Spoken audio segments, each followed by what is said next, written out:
सबसे पहले हम फंडामेंटल पे आ चुके हैं और फंडामेंटल पे आने के बाद हम बात करेंगे मार्केट कैप की। तो यहाँ पर आप देख सकते हैं मार्केट कैप लिखा हुआ है। हमारा मार्केट कैप जितना बड़ा रहता है उतना रिस्क कम होता है शेयर बाई करने के लिए, और जितना छोटा मार्केट कैप रहता है उतना ज़्यादा रिस्क बढ़ जाता है शेयर बाई करने के लिए। तो आप देख सकते हैं इस शेयर की जो मार्केट कैप की वैल्यू है वह 52.4 करोड़ रुपए की है। इसके बाद आगे बढ़ते हम बात करते हैं स्टॉक पे का, तो यह 202 का है, लेकिन अगर यही 1 से 10 के बीच में रहता है तो काफ़ी अच्छा माना जाता है शेयर बाई करने के लिए। आगे बढ़ते इसी के बाद हम बात करते हैं ईपीएस की। ईपीएस का मतलब यह है कि यह शेयर कितने पैसे की कमाई कर पा रहा है अपने एक शेयर के पीछे, तो ये 0.01 पैसे की कमाई कर पा रहा है। आगे बढ़ते हैं बात करते हैं करेंट प्राइस की, यानी इस शेयर का प्राइस कितना है, तो 2 रुपये 65 पैसे का इस शेयर का प्राइस है। और बुक वैल्यू की बात करें, यानी बुक वैल्यू में हमें यह पता चलता है कि अगर कंपनी बाई चांस कभी बंद होती है किसी कारणवश, तो बुक वैल्यू का अमाउंट रहेगा आपको उतना ही पैसा मिलेगा। तो इस समय यह कितना है, 3 रुपये 21 पैसे का है, जो कि करेंट प्राइस से ज़्यादा है। और यह जो बुक वैल्यू है वह प्राइस टू बुक वैल्यू से संबंध रखता है। प्राइस टू बुक वैल्यू जितना कम रहता है उतना अच्छा रहता है शेयर बाई करने के लिए। फिलहाल यह कितना है, 0.82% का, और यह 1 से 2 के बीच में रहता है तो अच्छा भी माना जाता है शेयर बाई करने के लिए।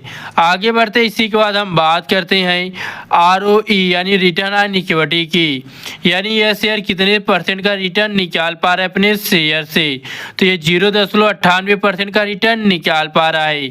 लेकिन अगर यही 15 या 20 के ऊपर रहता है तो काफ़ी अच्छा माना जाता है शेयर बाई करने के लिए। और यहीं पर है ROC, जो यह बताता है कंपनी कितने % प्रॉफिट में चल रही है, तो यह कंपनी 1.80% प्रॉफिट में चल रही है इस समय।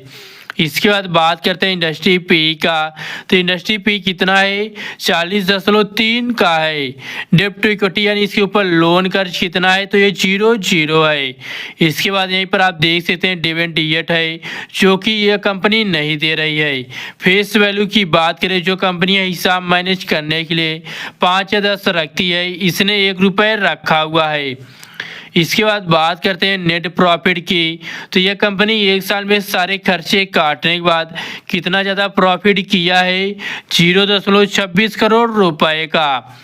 इसके बाद ईपीएस ग्रोथ जो इसका है वह कितना है, -22% गिरा हुआ है पिछले 5 सालों में। इसके बाद सेल्स लास्ट ईयर इसका कितना है, यानी 1 साल में इसने अपने प्रोडक्ट को कितना सेल कर कमाई की है, 223 करोड़ रुपए की। आगे चलते हैं शेयर होल्डिंग पैटर्न की हम बात करते हैं। शेयर होल्डिंग पैटर्न पे हम आ चुके हैं और सबसे पहले बात करेंगे शेयर होल्डिंग पैटर्न में हम प्रमोटर्स की। तो यहाँ पर आप देख सकते हैं प्रमोटर्स लिखा हुआ है। मार्च 2022 में जो संख्या थी प्रमोटर्स की इसकी 71.72% थी, लेकिन जब दिसंबर 2024 आया तब यह 33.79% हो गई थी।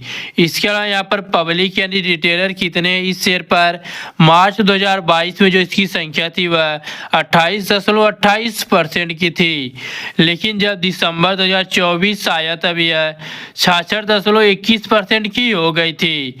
इसके अलावा यहाँ पर आप देख सकते हैं नंबर ऑफ शेयर होल्डर्स है, यानी किस साल किस महीने कितने लोगों ने इस शेयर को बाई किया, लॉन्ग टाइम के लिए होल्ड कर रख दिया था। मार्च 2022 में जो इसकी संख्या थी वह 5654 थी, लेकिन जब दिसंबर 2024 आया तब यह 92,888 हो गई थी।